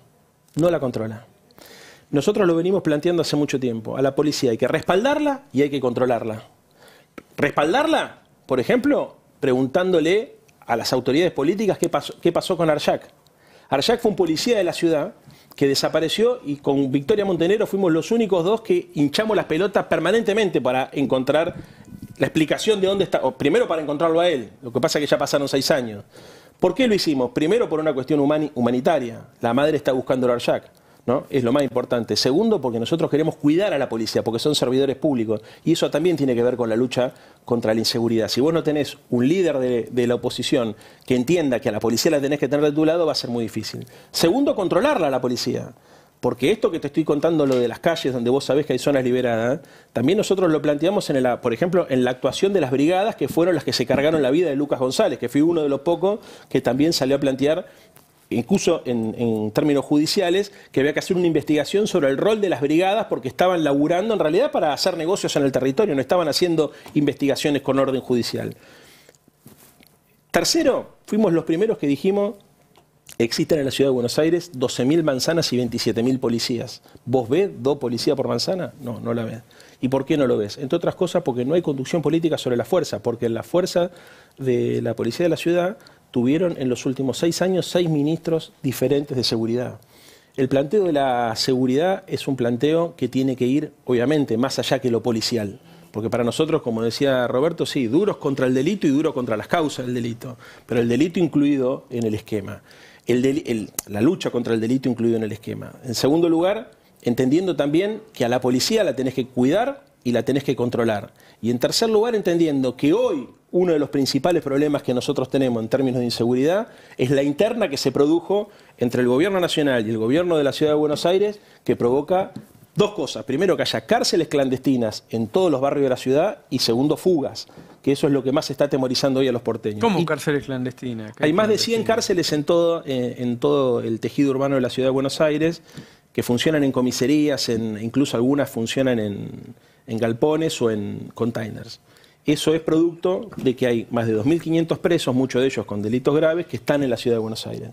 Esa discusión fuimos los primeros con Claudia Neira en plantearla, antes que estalle.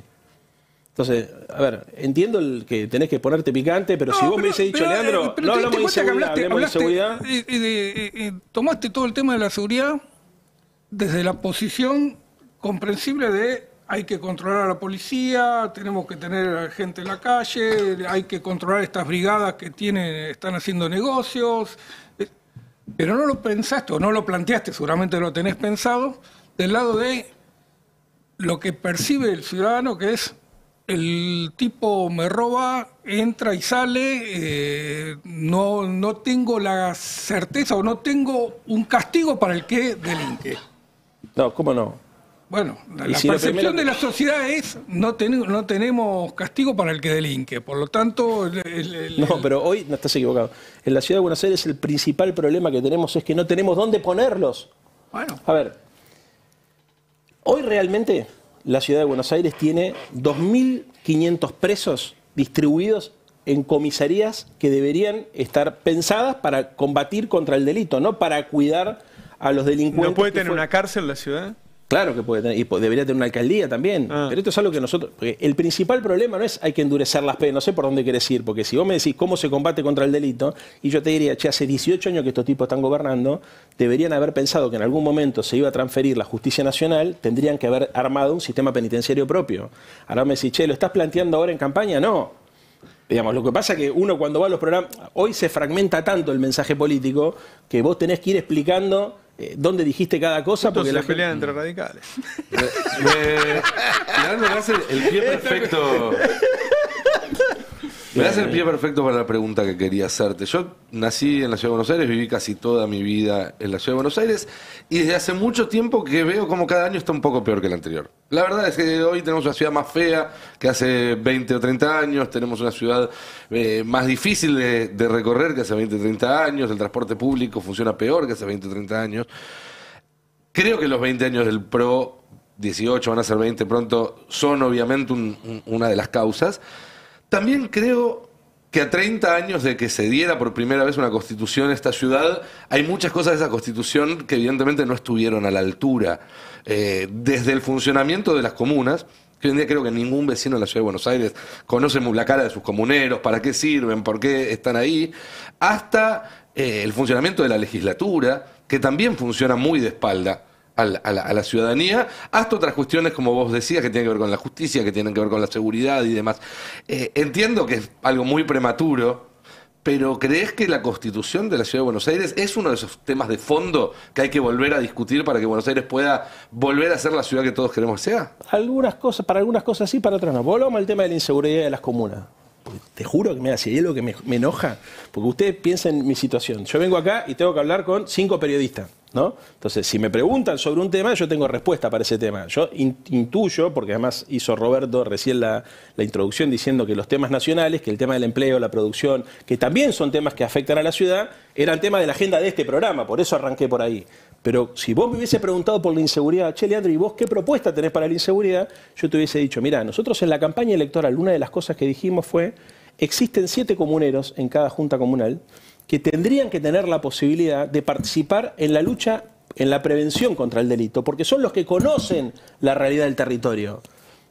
Preguntale a cualquiera de los comuneros, que son excelentes, porque son de todos los partidos políticos, son todos militantes. Sí, yo no cuestiono la calidad de ellos individual, sino la institución y cómo funciona. No es que la Constitución les prohíbe a ellos cumplir algunas funciones, es que el proyecto político del PRO les quitó poder. Primero les quitó poder a las comunas, que eran instancias de participación donde supuestamente los vecinos iban a tener más injerencia sobre las decisiones, y eso estaba bien para poder mejorar la eficacia de la ejecución del presupuesto o para poder, entre otras cosas, resolver problemas que muchas veces desde Upayata, que es donde está la sede del gobierno, no se ven. Y en segundo lugar, podrían haber avanzado también en cosas como la que nosotros propusimos para resolver problemas de la realidad barrial.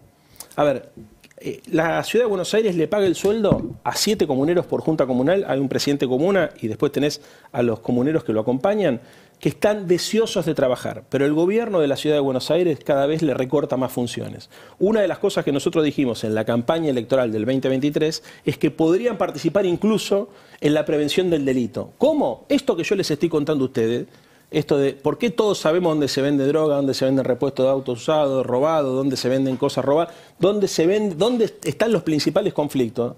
Los que trabajan y viven en el territorio lo conocen mucho más y no tienen posibilidad de participar.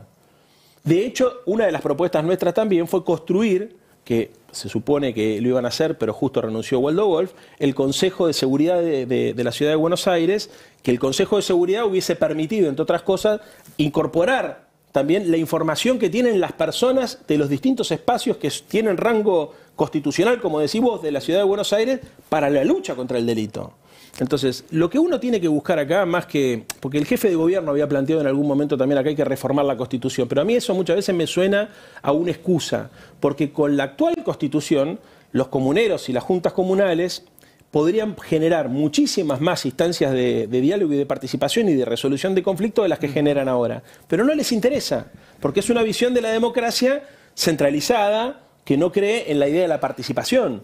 Si nosotros gobernáramos esta ciudad, con esta misma Constitución, que es una Constitución mucho más progresista de lo que nos imaginamos, porque es una Constitución que obliga a garantizar educación inicial desde que sos muy pequeño, que es una Constitución que te obliga a que el Estado tenga que cumplir un rol activo en la promoción social, en el desarrollo económico. Es una Constitución que tiene una mirada verdaderamente muy progresista, que seguro se podría mejorar, pero con esta Constitución se podrían hacer un montón de cosas que este gobierno no hace, no porque la Constitución se lo impida, porque no quiere. Che, contame un poco cómo estás viendo ahora el gobierno nacional. Estas últimas semanas, este último mes. Está el tema de la restricción externa, ¿no? No lo leyeron a Diaman, a Marcelo Diaman, este es el punto. Iba a pasar. Sí, claro, porque es cíclico. ¿Viste? Dólar planchado, tasa de interés alta. Los amigos de Toto Caputo, que ya sabemos a qué se dedican, carry trade, ¿viste? Especulación financiera. Es obvio, los tipos hablando de apertura de importaciones, no creen en el modelo industrial. ¿Viste? Van a resolver el quilombo, supongo yo, del dólar roulette con este crédito, pues están pensando solamente en cómo el campo no se les va, pero tampoco tengo del todo claro si eso es sostenible en el tiempo o no es sostenible. Pero ellos se están puteando todo. Lo putean los industriales, lo putea la construcción, lo putea el comercio, lo putea el campo. Lo único que no los putean son los importadores y el sector financiero. Claro. Entonces, pero esto tiene que ver con una visión también de época, donde la idea de que es el sálvese quien pueda, ¿viste? Y una mirada muy cruel. Lo veo en ese sentido perdiendo esperanza, como decías vos recién. Por supuesto que uno de los problemas que tenemos es que enfrente la sociedad no identifica una alternativa. Y eso refuerza la idea de démosle más tiempo a Milei porque todavía no veo quién lo pueda reemplazar. Así es, ese es el juego. Yo creo que, el clima está tan enrarecido por tantos factores que si ellos no son inteligentes y no corrigen rápidamente algunas cosas, se va a poner cada vez más feo esto. Pero yo lo veo en el Parlamento, por ejemplo. O sea, lo institucional tiene mucho que ver con lo económico, con lo social, no es solamente algo que está aislado de los problemas de la gente. si ellos no logran, por ejemplo, ordenar su propio bloque y no logran tener una convivencia razonable con los sectores que lo acompañan, imagínate vos lo que sería, por ejemplo, una fractura de la derecha como se da en la ciudad a nivel nacional. Claro. Porque eso te impide después tener la espalda necesaria para intervenir en el mercado de cambio o para generar expectativa. O sea, cuando se te licúa el poder político, se te licúa todo. Entonces, yo creo que Milei aprovechó con inteligencia esa primavera, esa luna de miel que le dio la sociedad argentina y fue con mucho empuje imponiendo los temas. La forma de operar esa agenda es tan primaria, tan elemental, que le está generando problemas con tipos que quieren que le vaya bien. O sea, yo veo, por ejemplo, un montón de periodistas que quieren que le vaya bien porque coinciden, que, viste, dicen, che, para acá pasa algo. Veo actores de la sociedad civil que lo mismo, empresarios lo mismo. Entonces, si llegás a tener, por ejemplo, un shock externo, que nadie lo está pensando, ¿te acordás cuando arrancó el quilombo con la lira turca? Claro. Bueno, viste, está todo bien. Pero además, digo, dada la política de Trump, es algo que es más fácil que suceda que no suceda hoy, no es un cisne negro. Claro, pero por eso me parece que la subestimación de Milei y de todo el gobierno a la política, a las buenas formas, al diálogo, al consenso, a la lógica más racional, lo puede llevar frente a una situación inesperada a tener un problema verdaderamente fuera de escala. Ahora, Milei no es anti-kirchnerismo, por lo menos hasta ahora no era eso, sino que él trajo una idea, puede ser rústica, él trajo algo nuevo a la Argentina. Y yo pienso, si la oposición o quien se proponga como alternativa va a seguir siendo lo que fue, no estoy haciendo un juicio de valor sobre si fue bueno o malo, o la tecnología ha cambiado tanto al ser humano que si no venís con una propuesta nueva, no se te va a ver como una alternativa. No sé si se entiende. A ver, no te entendí. ¿Viste Adolescencia la serie? Estoy viendo. Bueno. No me lo spoilees. Digo, hay un cambio antropológico, lo Sin dice duda. Jorge Alemán, lo dice mucha gente, Jorge, amigo tuyo también. Ayer comí con él. Entonces, ¿se le puede hablar a la sociedad de la misma manera que la hablamos hace una década? ¿O tiene que venir algo nuevo? ¿Eso nuevo existe? ¿Vos estás viendo algo que digas, sí, apareció un dirigente, no sé, un Chacho Álvarez de esta época, que tiene algo distinto y que entonces esa gente que se está desesperanzando, desilusionando, ya tiene donde asirse?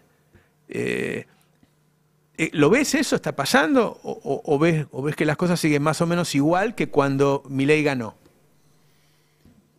A ver, evidentemente la revolución tecnológica cambió la subjetividad. Los celulares, la forma de vincularnos, la forma de trabajar, está generando cambios acelerados en la manera en la cual pensamos y cómo nos vinculamos entre nosotros. Milei y la ultraderecha en el mundo interpreta bien esos cambios, pero me parece que lo conduce por un lugar muy peligroso, que es con una fuerte carga de negatividad. Su agenda es básicamente destructiva, no es propositiva. Nosotros estamos acá para desarmar la cultura woke, para desarmar el estado de bienestar, para liquidar el estado interventor. Estamos para destruir, para romper, para echar gente, para achicar estructuras, etcétera, etcétera. Yo no veo que eso pueda construir una esperanza. Una cosa es construir con el resentimiento, con el rencor, con la bronca legítima de la gente, y otra cosa es traducir eso en una esperanza en el tiempo. Como en el caso argentino también se da, viste, que todo es exagerado, entonces, viste, vamos a hacer una potencia y bajé la hiperinflación, entonces eso infló mucho las emociones. Yo no sé qué va a pasar cuando esas emociones se vuelvan a calmar y cuando la gente que confió en esa hipérbole del tipo donde ¿viste? Que pasó un poco con Libra. ¿Viste? Porque lo de Libra afectó a ese segmento, ¿me entendés? El que decía, che, está para el Nobel de Economía, y de repente decís, no está. No sé qué va a pasar con eso. No creo que, porque tu pregunta es, en este contexto, ¿cómo aparece algo de izquierda o algo contrario que sea parecido? Es que yo creo que esto no va a funcionar, ¿entendés? No se trata tanto de encontrar una solución tecnológica para la gestión de la economía, que sí hay que tenerla. De hecho, yo en la propuesta que hago, que vamos a hacer después de Semana Santa incluyo, por ejemplo, el tema de la tecnología blockchain para hacer compras, contrataciones, licitaciones, para transparentar, digamos que es parte de la clave de todo esto, o la forma de participar de la gente. La tecnología también te permite poder participar, pero no es tanto Perdón, eso. para llevarte más a lo que quiero decir, Argentina, dado todos los cambios que ha tenido, además de vaca muerta, minería, tiene que tener un plan productivo que aproveche todos estos recursos, pero que busque la forma de que eso genere distribución. No es fácil. No es fácil, la verdad. No veo que se le encuentre... Mira, hoy en el mundo hay dos discusiones. O sea, a mí me gustaría saber que alguien me diga, bueno, vamos a tener 30 años de enormes recursos de petróleo, gas y minería. ¿Cómo vamos a usar eso para desarrollar el país? Bueno, pero pará. Son dos cosas, hay dos cosas antes primero. Hay como dos líneas distintas. La primera es la distribución del excedente económico a través de las políticas públicas, ¿no? Redistribuir la riqueza con la UH. Sí. Muy bien, esa es como un poco... Era es lo que había hasta lo que hizo ahora, Cristina, digamos, claro. ¿no es cierto? O sea, Cristina lo que decía es acá hay una política que incentiva la demanda, que genera más consumo, más producción, parte de ese excedente lo redireccionamos. Sí. Y después hay otra, que es lo que tiene que ver con la creación de oportunidades. Y ahí es donde está el verdadero cambio de subjetividad. Claro. ¿Entendés? El sujeto social que antes reclamaba que el Estado intervenga para transferir el excedente económico, hoy está diciendo yo no quiero que me des a mí la plata, yo quiero que me generes condiciones para que con mis propias capacidades yo pueda generar mis propios ingresos y los que son más solidarios a mí y al resto, porque no me sirve estar a mí solo. Es lo que tiene que ver con la creación de oportunidades. Esa creación de oportunidades, sin lugar a duda, que tiene que recuperar una palabra que es la planificación. O sea, no funciona en el liberalismo extremo la creación de oportunidades, ¿me entendés? Porque entonces el costo social de lo que queda fuera es letal. Yo creo que ese es un debate que tiene más que ver con los gobiernos locales. De hecho, la vez pasada me preguntaban, che, ¿por qué te interesaría más la ciudad? Porque yo, la verdad, todo el mundo lo sabe, podría ser también... Medís bien a nivel nacional. A nivel candidato a diputado, a senador. Bueno, pero es que las oportunidades de esta naturaleza en el mundo se empiezan a dar más en los estados locales que en los estados nacionales. Son los estados nacionales los que crean talento, los que ayudan a agregar valor, los que buscan cooperación. Los estados locales. Claro. Cooperación entre el sector público y el sector privado. Acá lo que hay que recuperar, me parece a mí, es la normalidad en términos de abandonar el péndulo extremo, donde ¿viste? O el Estado hace todo o el mercado hace todo. No, acá tiene que haber una lógica de cooperación en función de objetivos sociales, beneficios sociales, no beneficio empresario solamente, tampoco anti-beneficio empresario, porque entonces ahí lo que dice el alguno tiene razón, o sea, si la gente supone que acá no puede ganar guita, entonces olvídense de las inversiones. No, además sin acumulación no va a haber inversión. Por eso. Pero para mí es, Roberto, la articulación entre estas dos dimensiones. El Estado tiene que seguir, porque la estructura social de la Argentina está muy pauperizada, bancando políticas de transferencia monetaria para ayudar a los sectores que están afuera hace muchos años y que son muchos inempleables. Que esto la derecha no lo ve. Claro. Hay mucha gente que por más que tenga ganas de laburar, vos acá no la podrías contratar. Claro. Y el segundo lugar, el tema de la creación de oportunidades, que es laburar también sobre la posibilidad para que esas personas y los hijos de esas personas vuelvan a soñar con que es posible llevar adelante un proyecto de vida. Pero eso es el Estado laburando digamos, con inteligencia en función de la creación de oportunidades y en función fundamentalmente de la posibilidad de que la libertad sea algo posible, accesible para todos y no para unos pocos. Leandro, Caputo definió el modelo económico como el peruano. Dijo que Argentina va a un modelo peruano. Sabemos lo que es el modelo peruano: inestabilidad política con estabilidad económica. Y la estabilidad económica basado en... El presidente del Banco Central es el que define la política económica, garantiza la renta de del sector concentrado de la sociedad peruana y el resto afuera. ¿Está consolidado eso? ¿Ves que se está consolidando? ¿Crees que se puede frenar? ¿Crees que hay fuerza suficiente como para evitar con el respeto que le tengo a los hermanos peruanos, la peruanización de la sociedad argentina? Es un delirio eso. No lo que decís vos, sino lo que plantea Caputo en ese término. Argentina no es Perú. A ver, no solamente Argentina... Tampoco éramos Chile, tampoco éramos Paraguay, tampoco éramos muchos. En algún momento de la historia pensamos que no éramos Latinoamérica y de repente nos descubrimos siendo un país más, teniendo la misma problemática y siendo la misma concentración de la sociedad que existe en el resto de los países. Yo creo que ellos a lo que deben aspirar es a una sociedad parecida a la peruana. que a una sociedad muy desigual, muy elitista, muy jerárquica, donde a quien le toca nacer en una familia pobre se resigna a eso. Pero la estructura económica y además en términos de recursos humanos y recursos naturales de la Argentina es incomparable. O sea, la Argentina verdadera, yo digo, no es porque, viste, me quiera, como argentino me siento orgulloso de mi país, pero de verdad, viste, vos cuando recorres el mundo, cuando hablas con gente de afuera, es incomparable la Argentina con Perú, incomparable. Digo, porque sería una locura con las oportunidades que tenés acá.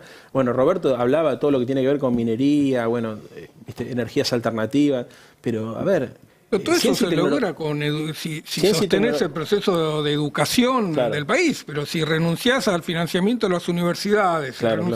Pero también es cierto que en la Argentina lo que funciona... A ver, la marcha de ayer demuestra que no es tampoco tan sencillo avanzar 2 minutos sobre el desmantelamiento del Estado. Mira, no, yo creo que la Argentina de ninguna manera va en esa dirección. En todo caso, si alguno lo quiere llevar en esa dirección, lo que vamos a ver es más conflictividad social. Porque eso verdaderamente... viste, eso sí avanza, a ver, eso no es de financiar la universidad, cerrar la universidad. Entonces, yo creo que la sociedad hoy se tolera el debate de si hay que auditar fondos públicos, no hay que auditar, la universidad tiene que dar... Eso es un debate que la sociedad lo banca, y lo puede bancar, pero no se bancaría a la sociedad que un día salga Caputo y diga, señores, a partir de ahora la universidad se arancela, ¿entendés? Lo mismo con el CONICET, lo mismo me parece con otros sectores que ellos están midiendo a ver hasta dónde les da para tensionar, pero que de ninguna manera podrían disciplinar como ellos imaginan disciplinándolos para llegar a ese modelo. ¿Qué días son las elecciones? 18 de mayo, Robert. Está bien, tranquilo. Tranquilo. La gente, yo le voy a pedir un minuto, ¿me dejas? Dale. La semana que viene o la otra voy probablemente a hacer una convocatoria para que todo el mundo pueda participar.